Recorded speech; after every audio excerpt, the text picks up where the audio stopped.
Jacob's ladder? I didn't see any ladders in this movie. That is awful. This is why I do the opening jokes. That was, wow. You started that joke and I was like, where's she going with this? And the answer was nowhere. I would have taken a chutes and ladder pun in there somewhere even. Wow. Hey everyone, it's me, Aaron. I'm Michelle. I do thank you though, because that did provide us with an opening after I spent 10 minutes going, what's the opening gag for this one gonna be? Every now and again you just gotta say, fuck working on opening gag, let's just get something out there. Sometimes a bad opening gag is better than none. Mistakes can be fixed, nothing can't. Alright. So yes, we are here doing our post-Shriek Out reaction for Jacob's Ladder. We are still in the midst of Viewer's Choice Week. Not really the midst, we are at the tail end of Viewer's Choice Week. And this one actually came from Allison Cyberatech, Cybe, on Twitter. I chose this request for a few reasons. One was because they requested this the night after our first Viewer's Request review went up. And we didn't like that movie, and I felt really bad about going, yeah, you guys wanted us to talk about this movie, and I just didn't like it. And as soon as we put that video up, they replied back to their tweet asking me to review Jacob's Ladder by saying, by the way, it's totally fine if you guys don't like the movie. I will not be offended by it. So I was like, all right, you know what? That lets me know that A, you watched our video on this, and B, that you were like, let me go ahead and just put their fears at ease on this one. So I was like, okay, I kind of appreciate that. But the other reason is that I've honestly always wanted to watch this movie. I never have seen it, but it's one of those like that has always been on my list of horror films I want to check out, and it's always been high up there. So I was like, you know what? Perfect excuse. Finally have an opportunity to do this. And I gotta say, I don't even know if I would call this a horror film, except for a couple of moments in here. But I think that's just because it's so good. That's it's weird. Too good to be a horror movie? It's weird saying that, but it's like, man, this is really a deep personal journey looking at a man dealing with a combination of PTSD and the loss of his own son, and that's very much at the center focus of this, and it's talking about his relationship with his family and everyone else around him. Kind of feels like when that is more the focus of the movie than there might be demons out there. It's like, well, feels more like a very heavy drama that just every now and again is like, oh, by the way, you're in Silent Hill now. It's more of like a psychological thriller, I guess. There you go. I love the phrase psychological thriller because it is so often the phrase I go to when I'm like, is this a horror movie? I guess it's psychological thriller. Bam, done. So let's go ahead and talk about what this movie is about. This movie is about Tim Robbins. He is playing a Vietnam vet. Whose name is Jacob. Yeah. And what a coincidence. So, by the way, you didn't know that Jacob's Ladder was a thing before we recorded this, right? Like, I knew about the movie. I heard about it. What a Jacob's Ladder is. I knew it was something from the Bible, but I wasn't entirely sure. Okay, so you did know that this wasn't just a random name that they get. Yeah, okay. Exactly. That's kind of what I was like. I was like, it's something biblical, right? But it's also like a toy kind of a thing? I don't know. No, it's like, you actually looked this up. And it's a piece of exercise equipment. Yes, apparently it's also... It's one of those, like... It's one of those like mini escalators you get to work out on where like you like a stair climber basically. Basically that's what it is, yeah. But yeah, I knew That feels weird for a piece of exercise equipment and a biblical story to share the exact same name. Fitness is next to godliness. This is the workout program of Job. You will lose all faith in God after this workout program. But Sweat your sins away. You know that has to be a thing. You know that has to be a thing. But yeah, so this movie, it's all about Tim Robbins playing this character, Jacob. He's a Vietnam vet. It opens up with his squad being attacked in Vietnam, and now it's years later, and he is living with this woman who also, I think, has a biblical name in here. Jezebel. I thought that's what it was. Okay, yeah, it's like there were... They kept calling her Jezzy, but I was like, short. That's... I think a reference to there are a lot of biblical names in this movie, so it's like there has to be some sort of like Bible references besides just the names. Yeah. And, Jacob's Ladder happens to be one of them, but it's also something else, but that's in spoiler territory. Well, yeah, we'll get to that. You're going too far. Okay. So he plays this guy. Not only is he dealing with, memories of Vietnam, but also it's revealed that his son ended up dying. and he ended up getting divorced from his wife, even though he had 2 other sons with her. And now he is living with this woman who he works with at the post office named Jessie. And he starts seeing things around the city. He starts seeing people who just look slightly off. Like he sees a man on the subway, and it almost looks like he has a tail that curls back up into his jacket. He goes to the VA office, the VA hospital, like after he starts having like some panic attacks, and they tell him, there's no record of you here at all. And also the doctor you've been seeing, there's no record of him ever working here. And then like the nurse bends down and you see like a little horn coming out from underneath her hat. Then there's a moment in which they just throw a big party at their place. And not only is there some woman there who's like, let me read your hand. I can totally read hands. I can read the future by reading people's hands, which I don't know if people still do that, but I remember that back in like the 90s, that was something that like every kid in my school was like, no, I totally know how to do this thing. And she looks at it and it's like, okay, well, this is right. And she's nailing everything. And she's like, oh, but you see this line here? You're dead. Says this, you're supposed to already be dead. And then he starts seeing like people at the party just like freaking out. Yeah, there's actually like a strobe light effect. And like, if there should have been like a seizure warning or something. I had to turn away at one point because my eyes started to like just tweak out on me a little bit. Yeah, like during that, like basically like a lot of the humans were starting to turn into demons. Not like big horns, like, but I mean like they're starting to shake, like, or like they'll like have or like a tail will come up. Their eyes will go missing, but then like Jessie is dancing with someone, and as she's dancing during the strobe light, you'll see a tail like going through her legs, or like a claw come up and grab her from behind. Basically, demons are fucking Earth. Yeah. Yep. That's exactly what happens. Yeah, and like he's just like he instantly goes into shock. Although I wouldn't be surprised if he was just having a seizure from the strobe lights. I almost did. Yeah, and as this thing goes along, he starts investigating and he finds out that the other members of his platoon have kind of been having the exact same visions as him. He gets contacted by one who's like, I'm seeing things and I know that they're going to kill me and I know that they're coming for me and I can't explain and I can't talk to anyone. It's like, I've been seeing the exact same thing. He talks to everybody else from his platoon. All of them get together and they've all been seeing the exact same thing as well. They even hire a lawyer and it looks like this is going to become almost like a legal drama for a second. They hired Jason Alexander, which this entire film is a who's who of, oh, that's someone from the 90s. Okay, I remember them. But they hired Jason Alexander to be their attorney, and it's like, oh yeah, you're going to get a big payoff from this. I mean, the U.S. government, to keep something like this secret, they'll definitely pay you and compensate you for this.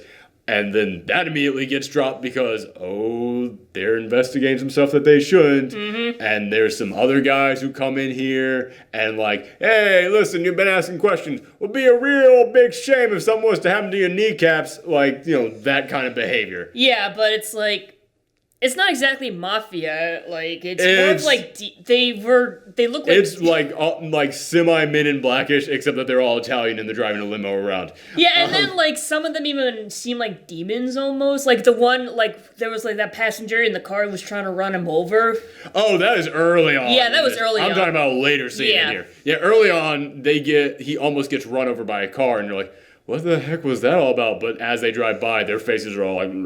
Yeah, distorted and stuff. Yeah. So clearly that's one of those things that you look at and it's like, okay, was that like him seeing something? Was it real? Were they like robbers and they were wearing masks or something? Like this film does a great job of raising questions with you of like, okay, is all of this real? Is it all a dream to him? Is it like PTSD and he's having visions and flashbacks? Or is he just like having a mental breakdown? Yeah, but even then, like when it's like, okay, is this a mental breakdown? It's stuff that you look at and you're just kind of like, okay, but why does the hospital no longer have any record of him existing? Mm-hmm. Why does it not have record of the doctor who worked there for years never having worked there? And then when he charges in there and asks someone in his office, it's like, oh yeah, we forgot to tell you, he passed away. His car exploded, which... Yeah, that's weird, and then that happens to a couple other people in this movie. Mm-hmm. So that's what this entire film is. This entire film is a real slow burn of, okay, is what he's seeing actually real? Like, is this all visions? And there is one amazing sequence in here in which he ends up having to go to the hospital, and he is like so I don't want to say doped up, but I mean, he is out of it. He has had the crap kicked out of him. He's in immense pain, so he can't really tell them anything. And he's like calling out for his chiropractor to come and get him because he's always had problems with his back. So they're not doing anything for him. They're not getting his chiropractor. They're not really taking any time or any chances with this guy because he's in trouble. He needs help now. So they're like, all right, take him to X-ray. And they take him down this long hallway, and the hallway gets worse and worse. Like the paint is now chipping off. Like there's mold everywhere. And then you just see people like in there just tortured. Yeah. You see people in like straitjackets just like, ah, and you see like people covered in blood in there. You see a guy like banging his head on the wall until he's bleeding. It's like, what the fuck? Why is this the X-ray department? You start seeing actually like body parts on the floor. And they're moving. Yes. Like there are chopped up body parts on the ground and they're just like just tweaking around, still like moving on the ground. And then you like see this guy who you saw at the party earlier who's just wearing this black mask on his face and he's got like no legs and just sitting on a table just tweaking in like hyper speed. And they end up getting him into like operation and they do a thing to him in there that I am not really like a squeamish guy when it comes to like body horror. I don't like body horror just because it's gross, but I'm always just like, come on, man. This one, they set it up so well, and it's such a small thing. It's not like his rib cage is open and he's like looking at his heartbeat or anything. No, it's like they just... It is such a small thing. They just take a needle. They shoot a needle into his forehead. And I literally just went,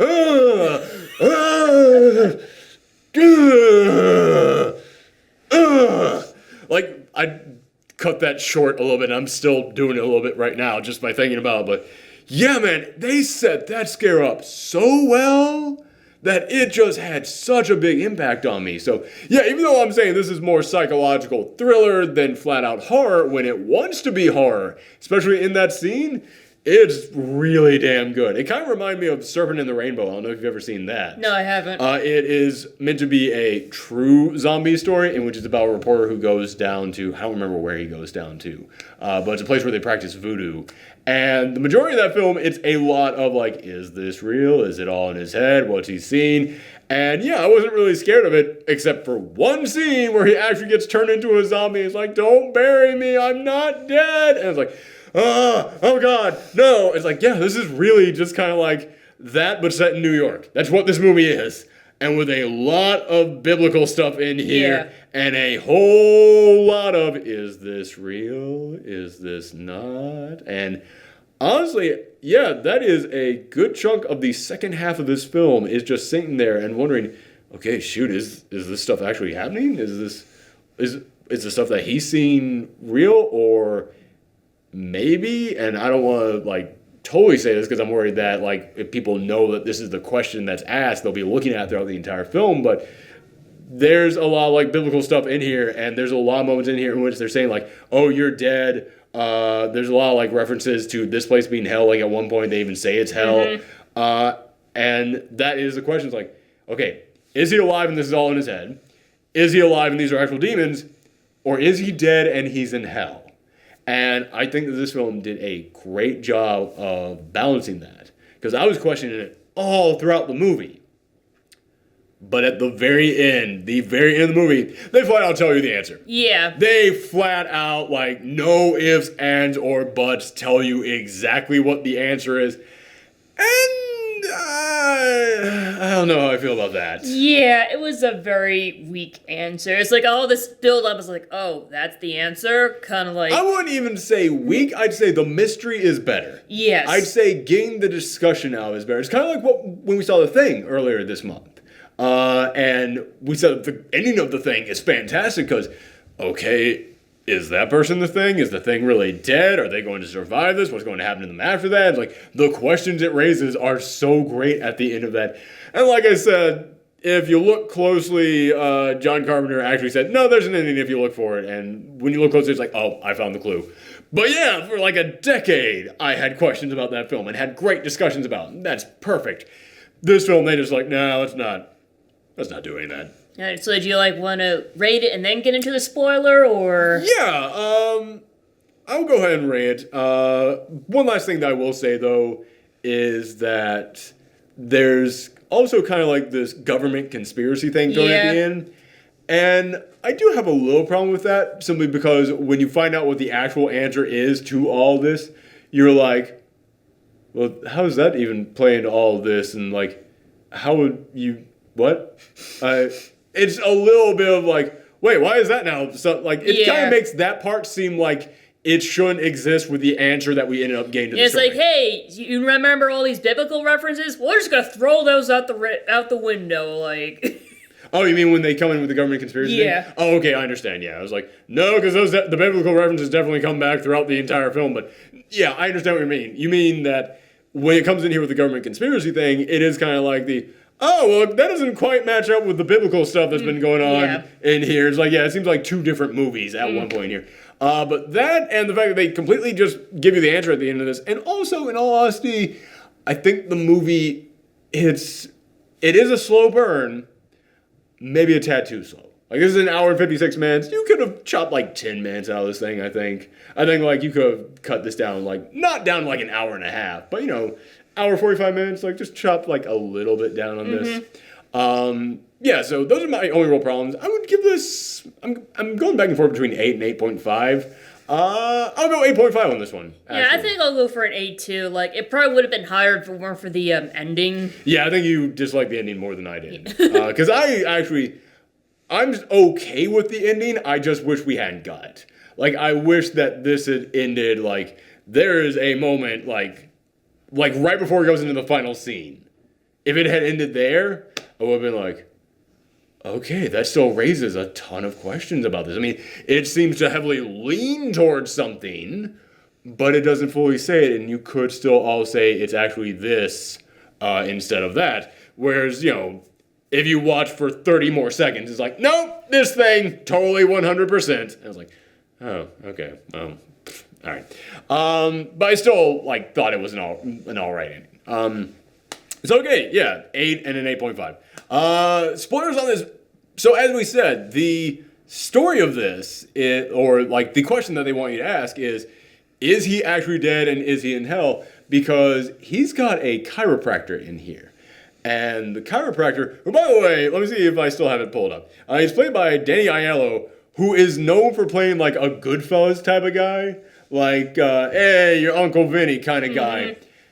He's playing, the sweetest, nicest, most caring chiropractor in the world. Even the way he is shot. Yeah. Yeah, there is a moment in which he is shot with light shine behind him, and Tim Curry actually says, "You look like an angel." I'm like, all right. And then, but every single time that he's massaging him, he's talking to him about, the guy's past, all the things he's been through, and also, his history, but also, biblical stuff. He brings up lots of biblical stuff, and, there's a moment there's light shine behind him, and he actually says, "You look like an angel." And then later in this film, when he goes to the hospital where he is just being tortured and he's just surrounded by the dead bodies and everything, he comes in there and he's like, "Where is he? Jacob? Jacob? Sir, you can't be in here. Jacob! Where are you, Jacob?" It's just he's telling all the people at the hospital to go fuck themselves. Yes. He's like, "I am here for Jacob. I am this man's chiropractor." It's that's the most dedicated chiropractor in the world. And he goes up to him, he finds him, and he gets him out of bed, puts him in a chair, and is like, "I'm getting this guy out here." And security's coming in. And like, "What kind of racket are you running around here?" And he picks up an IV thing and is just swinging it at them to stay away. I was like, that's the guy that I know. That's the character that this guy normally plays. And I dig that he was being the super nice chiropractor for so much of this film.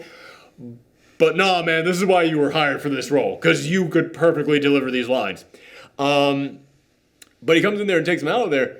And then he starts giving them this speech about how it's oh, well, you think that you saw hell in there. This other philosopher once saw hell. And he says that in hell, the only people who are burning are the people who can't let go of their past. And in a way, the demons are actually angels because they're trying to help these people get past everything that they had in the real world, to convince them to finally let go of it. And when they do let go of it, they can finally move on to heaven.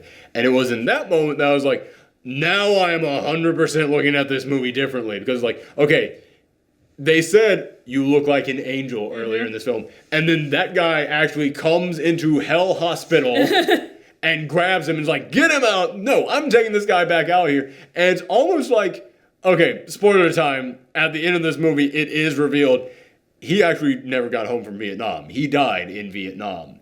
And all of this is him in hell. Which, an interesting thing about this is that this film, when I saw it, I went, wasn't this made in 1990? This looks like it was made in the 70s. And then when you get to the end, you realize, oh, because he didn't live to see the 90s. He's still like, this is his version of the 90s from a guy who died in the 70s. Yeah, you look at that and you're just like, oh, shoot. Yeah, like, you understand how smart this film is with, like, its design, like, how it laid everybody out in here, like, how it shot this film. So, anywho, what was I saying here for a second? But yeah, when he comes in there, it almost makes it seem like, okay, so this guy basically just flat out told us what this movie is. Like, you're in hell, but you're in hell so that they can get you to finally let go of your past. And your past is your ex-wife, your 2 sons who are still alive, and the son who died, and you blame yourself for it. Because he died, like, while riding his bike by himself. And you see a moment in which it's his memories, and he's the one who taught him how to ride the bike. And you can kind of understand him being like, oh, if I had never done that, he wouldn't have been out there at that time. Even though it's like... Also, like, wasn't he in Vietnam when his son... Yeah. So, yeah, it's like, if I was there for my son, this wouldn't have happened. He never even got to see his son. Yeah, exactly. And now that we know that he never made it home from Vietnam, yeah, this very much was him saying that that's why his son's death is so big on him. It's that, yeah, he was never able to let that go. He was never able to deal with it because he didn't have time to have closure on it. Mm-hmm. He didn't have time to get home from Vietnam, and like actually, he never even like saw his son's grave. But I love when the chiropractor comes in there because it makes it feel like hell has, I don't even want to say different layers, but almost like just different departments. And it's like, well, in this department, you know, listen, he's still holding on to his past, so we gotta kind of do things this way. And like, he's the one coming in just like, no, you idiots, don't do, what, who thought you put him in the wrong department, he belongs over here. Like, it feels like that. It's kind of like the 7 layers of hell. It's like, oh, wrong layer, you gotta go up to Except this it's more floor. like the DMV almost. Yeah. Of like, you got that shipped to this department? No, honestly, if hell was a real place, it would totally be the DMV. Man, when I like got my license in North Carolina, like we would go to the DMV and there'd be like 2 people in line and be nothing. I was like, why do people complain about the DMV so much? When I had to go and renew that up here in New York, oh my God, that was an entire day. That was an adventure. Mm-hmm. So anywho, but yeah, I really dug that. And from then I was looking at so many other elements in here, and there is a guy who comes in and he says, yeah, listen, so I got hired by the government and they wanted me to create this chemical. I called it the ladder, and it basically brings out the worst behavior in people. And we used it on POWs and on chimps, and they would turn on each other and bash their skulls in and attack each other. But they had to use it on our own guys because they thought that it would supercharge them to go in and attack the Viet Cong. And we used it on you guys. And yeah, you guys were supercharged, but you didn't attack the Viet Cong. You killed each other. And I kept looking at that. It's like, well, if you're coming here with this government conspiracy thing, what's the point of the whole biblical thing? Yeah. And then, like, yeah, I understand what you're saying with that. But at the end of this, when you find out he died in Vietnam, I was like, well, then how the heck would he even be able to learn this? And then I was like, oh, the government probably killed that guy who was making the chemicals for him after it turned out so bad. Or he maybe even took his own life because he couldn't deal with what he had done. And this is his ghost in there trying to find him. And the demons who are like the mob guys in the cars are the ones like, no, you're asking too many questions. You can't peel the curtain back and see all this stuff. And that's why this guy was like, I gotta find you in secret. I gotta give you some of the answers that you need. But yeah, they can't know that I'm doing this. Or you could also interpret it as he's not even really that guy. He is another demon. And he's like, well, you gotta have closure in order to move on, man. So here you go. Here's some closure. But there's other moments in here in which the whole, like, they try and burn your sins away thing comes into play. Like, because there's a moment in which he has a 106-degree fever. And Jezebel, who we now realize is another demon in hell, she's calling up someone after he has a 106-degree fever, and she says, they say you won't even survive making it to the hospital, so they dump him in this tub. Cold water. Ice cold water. And then everybody in the entire apartment, like everyone in every single room, starts coming out with ice and going into their bathroom. It's like, gee, this apartment is full of very friendly neighbors who want to help out this poor sick guy. And now that you realize it's hell, again, looking at like it's different departments and almost like there's like a structure and like bosses to this thing, it almost feels like, oh, we were trying to like give him a fever to burn all of his sins away, and we might have overdone it. Boss, what's going on here? Okay, sorry to bother you so late at night, boss. And then she's just going to everybody else in the department, like, we all fucked up. We gotta get ice in here, or else we're gonna kill this guy right now. Yeah, like you can totally interpret it like that, and I really dug that about this film. And it's like I just realized, like she actually like, started burning his pictures, like of his family in the beginning. So you're right. And the only one he kept was his son.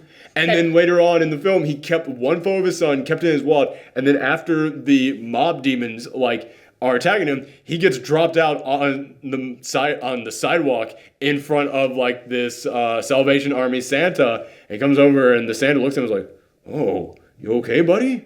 Then he just takes out his wallet and leaves with the wallet. He's like, "No, my son's picture is in there." It's like, wow, man, yeah. Like, I didn't even think about that. Like, I thought of the Santa Claus, but now realizing that was the last thing he had after Jezebel, like, destroyed all of his photos, like, man, that's really damn smart. Yeah, like, this was also, like, he was, like, paralyzed. Like, basically he fell on his back, so he could not move, so he could not, like, grab the picture back or anything. Which, it's kind of odd that, like, you see him in Vietnam, how he dies, he got stabbed in the stomach. Kind of felt like he should have gotten stabbed in the back. Because then I don't think people even would have questioned it too much, because they wouldn't be like, oh, that's why I see a chiropractor, oh, war injury acting up. It's like, kind of feels like that was like one small little detail that if you just changed that little bit, it would have been even better. But yeah, like when you realize what this movie is about, it's incredibly smart with how they laid it in here, which kind of makes me even more mad that they just decided to tell us at the end, because on the one hand, you can still look back at everything that they did, and now you're applauding like, oh, and you did this thing, and you did this thing. But I really wish that instead of us just going, here's how it all works out, we had discussions about these things. Because, yeah, there's no real discussions about this thing. It's more of just us slowly unraveling what the movie meant, which is still fun for me. It's still a good time, and that's still like one of the things that makes this movie so impressive.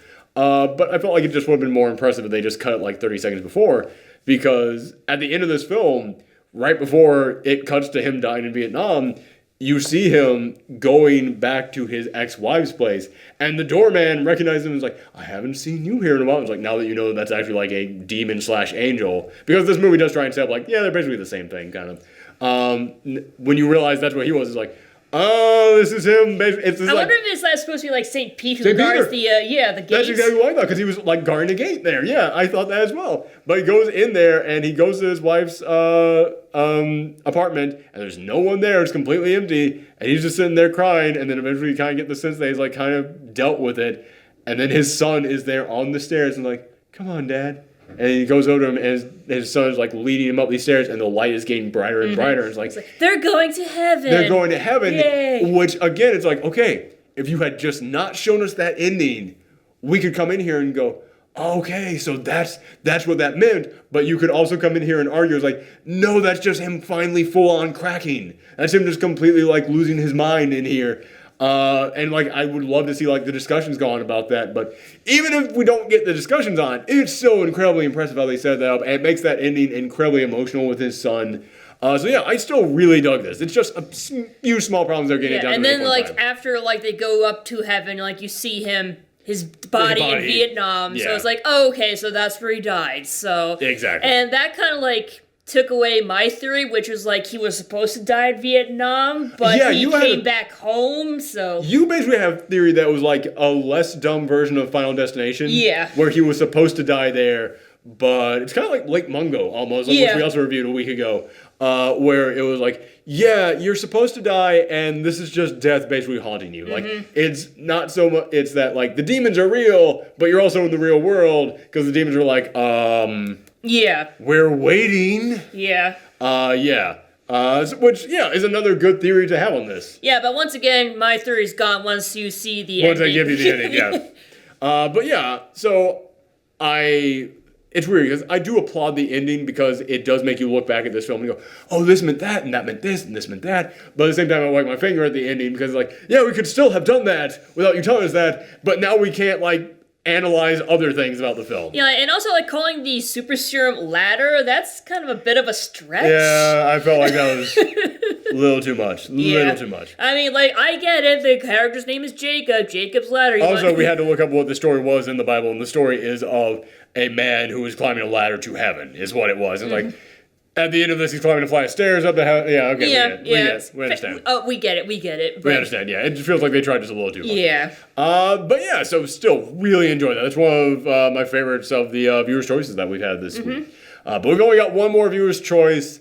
So thank you to everybody who submitted your request. If I didn't choose you, it's nothing against you guys. It's just like certain days I felt like reviewing certain movies, or certain people gave me specific reasons to review things. I was like, oh, that's a pretty good reason there. Okay. Yeah, there's always next year. There's always next year, yeah. That's the thing.